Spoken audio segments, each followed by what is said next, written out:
Hello students, आप सभी का स्वागत है नारायणा लर्निंग इंस्टीट्यूट पर। नारायणा लर्निंग इंस्टीट्यूट ही आपका एग्जाम साथी है।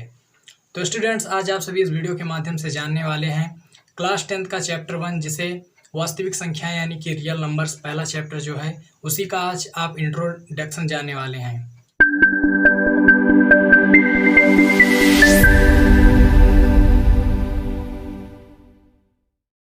तो आइए जानते हैं कि वास्तविक संख्याएं क्या होती हैं।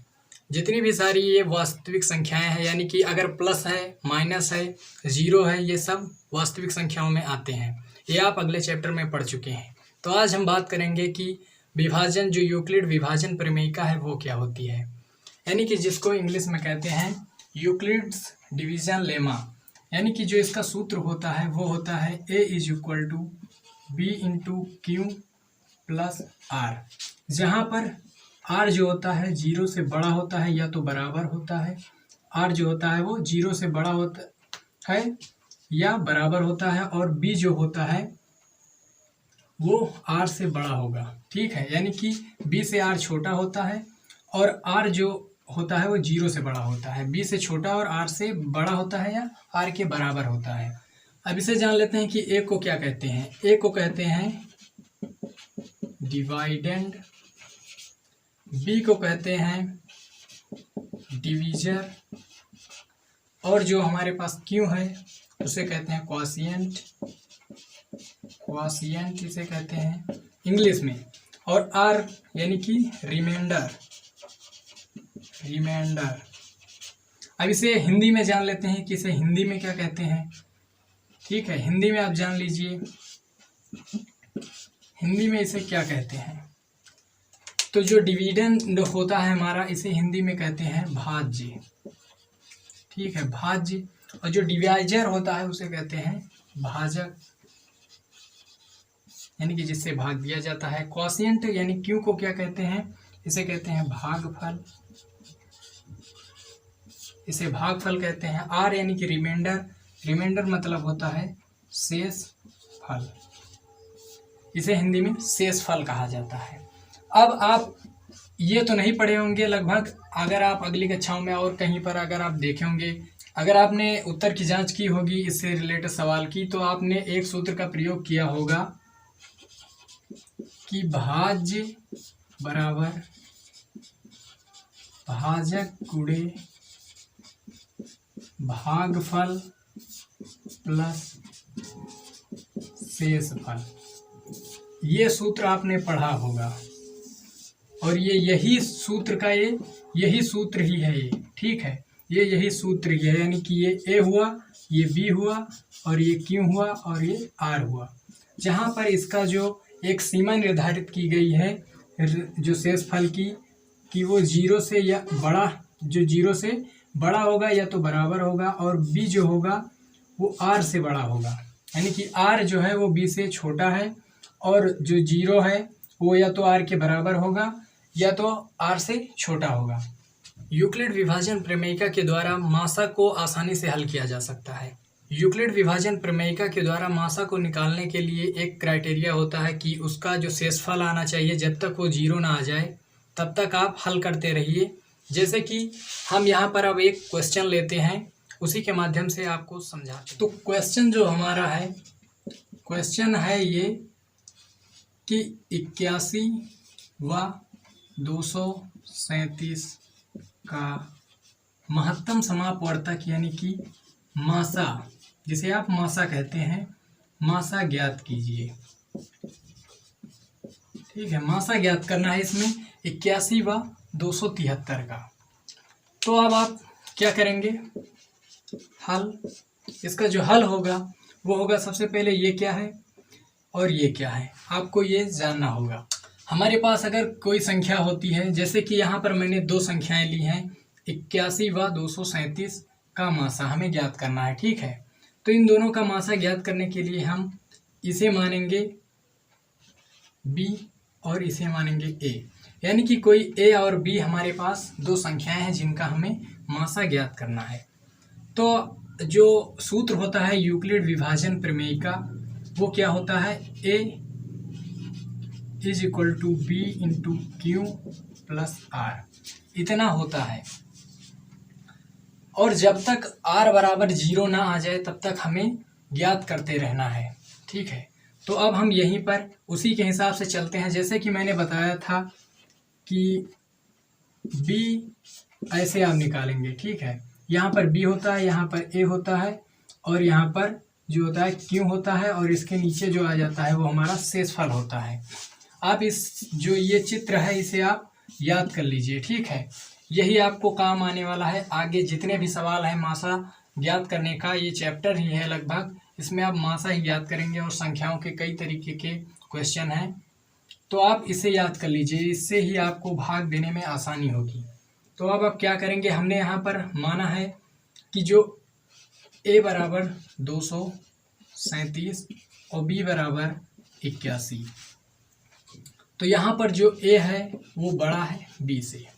ठीक है, तो हम हमेशा छोटे वाले से बड़े में भाग देते हैं, हमेशा छोटे वाले में बड़े में भाग देते हैं, क्योंकि उससे हमें आसानी रहती है, उससे हमें जो होता है वो दशमलव संख्याएं नहीं प्राप्त होंगी। तो अब इसी के माध्यम से ये जो यूक्लिड विभाजन प्रमेयिका से हम ज्ञात करेंगे, तो लिखेंगे फ्रॉम यूक्लिड्स डिवीजन लेमा,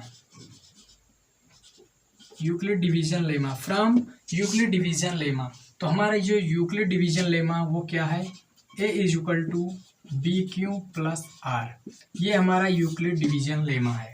तो अब हम भाग विधि द्वारा इसे हल करेंगे और इसमें रखेंगे, क्योंकि इससे हमें आसानी हो जाएगी। ऐसे हम फैक्टर इसका कर नहीं सकते हैं कि हमारा अगर a बराबर है, तो जैसे कि यहाँ पर दिया गया है 237, a बराबर हमने लिया है तो 237, इसके बाद हम b और q को और r को इतने जल्दी से नहीं हम ज्ञात कर सकते हैं, इसीलिए हम भाग विधि का हम सहारा लेंगे। ठीक है, तो यहाँ पर हम भाग विधि का सहारा लेंगे, इससे हमें आसानी होगी। तो अब क्या करेंगे, हम भाग विधि द्वारा ही इसे हल करेंगे। तो सिंपली आप क्या करेंगे, a को बीच में रखा जाता है, इसके अनुसार आप इसे एकदम से याद कर लीजिए, अपने दिमाग में बैठा ही लीजिए। तो 237 और जो b है वो 81 है। अब हम इसमें भाग देंगे, तो अगर हम 3 बार देते हैं तो 8 त्रिक 24 यानी कि 240 के समथिंग जाएगा, तो इसलिए हम 3 से ना हो करके इसे हम 2 से भाग देंगे। तो 2 से क्या हो जाएगा, 2 एक कम 2 और 2 अट्ठे 16 यानी कि 162। अब ऊपर वाले संख्या से इसे हम माइनस कर देंगे, तो इसमें बचेगा 5 और इसमें एक हासिल लेंगे 13, 13 में से 6 गई 7 यानी कि 75 हमारा बचेगा। तो अब हमें आसानी हो गई कि ये हमारा क्वोशिएंट निकला, सॉरी ये हमारा r बराबर निकल आया, ये हमारा क्वोशिएंट निकल आया और ये हमारा जो है वो डिवाइजर है। इसे तो हम मान ही चुके हैं कि ये b है हमारा और ये q। तो हमें अब 2 चीज़ आसानी से पता चल गई। अब हम इसे आसानी से डिवीजन लेमा में रख सकते हैं। जैसे यहाँ पर है 237 इज इक्वल टू b जो हमारा है वो कितना है 81 गुणे 2 प्लस 75, तो इसे समीकरण 1 माने। अब पहला प्राप्त हुआ, तो अभी हमें r बराबर 0 नहीं प्राप्त हुआ है, तो अब हम इसके आगे भी बढ़ेंगे। तो इसके आगे बढ़ने के लिए हम क्या करेंगे, अब जो ये बन जाएगा ये हमारा बन जाएगा b, क्योंकि ये इससे छोटा है, 81 से 75 जो है वो छोटा है, तो ये हमारा बन जाएगा a और ये बन जाएगा b। तो अब पुनः इसे हम आरंभ करेंगे, पुनः भाग देंगे। तो 75 को हम जब 81 में भाग देंगे तो कितनी बार जाएगा, 1 बार जाएगा। तो अब यहाँ पर 1 बार जाएगा तो आगे जाएगा सीधा 75 और इसमें कितना 6 बचा, रिमाइंडर बराबर 6 बचा। अब भी हमें नहीं प्राप्त हुआ, अब हम इसे रखेंगे डिवीजन लेमा में। तो अब हमारा ये जो इसका a और b का स्ट्रक्चर बदल गया है। अब हमारा जो b हो गया है वो 75 हो गया है, a हमारा 81। अब इसमें रखेंगे 81 इज इक्वल टू 75 गुणे 1 प्लस 6। अब ये समीकरण 2 हमें प्राप्त हो गया। अभी भी r बराबर 0 नहीं प्राप्त हुआ है, तो अब हम क्या करेंगे फिर से, अब ये हमारा बन गया b और ये बन गया a। ठीक है, तो अब हम 6 से भाग देंगे 75 में, तो 6 से जब भाग देंगे 75 में तो कैसे होगा, पहले 1 बार, तो ये बचेगा 6, यहाँ से 1 बचेगा और उसके बाद 5 उतारेंगे, तो यहाँ पर 2 से भाग देंगे, 2 छक्का 12 और यहाँ पर घटा देंगे 3 बचेगा। अभी भी हमारा r बराबर 3 ही प्राप्त हुआ है, तो अभी भी 0 नहीं प्राप्त हुआ है। तो पहले हम इसे रख लेते हैं डिवीजन लेमा में। तो ए अब हमारा क्या हुआ 75 और बी 6 और गुणे में 12 प्लस आर जो है वो 3 है। ये हमें समीकरण 3 प्राप्त हुआ। ये हो गया हमारा बी और ये हो गया ए, यानी कि जो बड़ा है वो ए और जो छोटा है वो बी। तो अब यहाँ पर आप रख देंगे 3 से भाग देंगे 6 में, तो 3 दूना 6, यानी कि यहाँ गया हमारा 0। जब इसमें से 6 में से 6 घटेगा तो 0 आ गया। अब हमारा जो रिमाइंडर है वो 0 आ चुका है, यानी कि अब हमारा जो डिवीजन लेमा है, यानी कि अब हमारे मासा ज्ञात हो चुका है। तो मासा क्या होगा, ये वाली जिससे जो हमारा बी होगा वही हमारा आखिरी में जो हमारा बी प्राप्त हुआ है, अगर उससे 0 प्राप्त हो गया तो वही हमारा मासा होगा। ठीक है, तो इसे अगर हम डिवीजन लेमा में पहले रख देते हैं, ए बराबर 6 3 गुणे 2 प्लस 0, यानी कि यहाँ हमें 0 प्राप्त हो गया। चौथे समीकरण में हमें 0 प्राप्त हो गया। तो हमारा जो बी वाला पोर्शन है वो हमारा क्या हो गया, ये हो गया मासा। ठीक है, तो मासा बराबर क्या ज्ञात हुआ, बराबर 3। यही तो अब मैं बताने जा रहा हूँ एक आपको बहुत ही आसान तरीका, जिससे आप तुरंत ही इसे हल कर पाएंगे। ठीक है, तो आप देखते रहिए। तो यहाँ पर हमने जो लिया है वो ए बराबर 237, बी बराबर 81, यानी कि हमें छोटे से बड़े में भाग देना है। तो यहाँ पर 81 से हम देंगे 237 में भाग। ठीक है, तो कितनी बार जाएगा, ये जाएगा 2 बार, तो आ जाएगा 162। फिर इसमें घटाएंगे 75 आएगा, 75 में फिर 81 में भाग देंगे, फिर ये जाएगा 1 बार, फिर 75, यानी कि इसमें बचेगा 6 को फिर हम 75 में भाग देंगे, यानी कि आएगा 1 बार, फिर जाएगा, फिर बचेगा 1, फिर 5 उतारेंगे, फिर 2 बार जाएगा 12, यानी कि 3 बचेगा, फिर 3 को हम 6 में भाग देंगे। तो यहाँ पर हमारे जो आर बराबर है वो 0 प्राप्त हो गया, यानी कि यही जो इसके आगे वाला जो डिवीजर है वही हमारा क्या हो जाएगा, वही हमारा मासा हो जाएगा। मासा यहाँ भी हमें 3 ही प्राप्त हुआ। लेकिन अगर आपको एक बात याद रखें कि अगर आपको परीक्षा में हल करना है तो आप ये भी तरीका अपना सकते हैं और ये भी तरीका, लेकिन अगर उसमें कहा गया है कि आप यूक्लिड विभाजन प्रमेयिका के द्वारा हल करें तो आपको ये भी लिखना होगा, ये सूत्र के माध्यम से आप लिखेंगे। ठीक है, लेकिन अगर नहीं कहा है, सिर्फ कहा है कि आप इन दोनों चीज़ों का किन्हीं 2 संख्याओं का मासा ज्ञात करना है, तो आप सीधा यही स्टेप अपनाइएगा और इसी से आप लगा दीजिए। आशा करते हैं कि जो मैंने अभी तक इस वीडियो में पढ़ा है वो बहुत ही अच्छे से आपको क्लियर हुआ होगा। अगर क्लियर नहीं हुआ है तो कमेंट बॉक्स में बताएं।